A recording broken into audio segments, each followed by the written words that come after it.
Hey, Pastor David here with Covenant Peace International. We've been talking about being raised with Christ. You know that in Ephesians chapter 1, the Word of God says that there was a great exertion of power that raised Jesus from the dead. Now, you have to understand what's going on here, because Jesus raised people from the dead, and it wasn't a great exertion of power. He called Lazarus out. Lazarus, come forth. He got up, bound, in his grave clothes, and hopped on out of the cave. But when Jesus was raised, there was this great exertion of power because Jesus had taken all the sins of the world. So in essence, God had worked something that would raise everybody if we'll accept it and walk in this. But then it says that he was seated at the right hand of the Father above every name that's named, every name of sickness, disease, powers, authorities, principalities, all these things.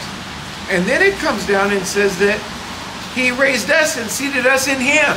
That is an awesome thing, that we can actually be seated in this great exertion of power. Now, what is being raised with Christ? How do we do that? Are we just there because we said the sinner's prayer? Is this for everybody just because we're somebody? No. He says, if we go back to the Old Testament, there was a mark of the covenant. God said to Abraham, you and I are going to have a covenant. And throughout history, covenants have been made. And you might have, when you were a kid, did a blood brother thing with your friend. Cut your thumb. I know we did that one time. Then we put our thumbs together and make covenant, although it really didn't mean anything.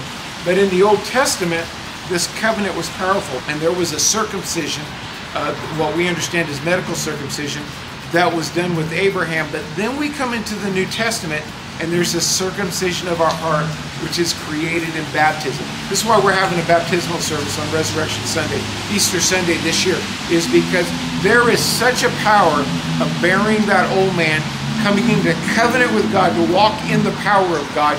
And we need to understand what is going on in this. So we invite you, come out Easter Sunday. We're going to have a baptismal service. We're going to receive communion. We are going to honor the resurrection and the power of what Jesus did, because we're going to live victorious and in his light during these dark times. We're going to push back darkness. So come join us Easter Sunday, 10 a.m. We look forward to seeing you.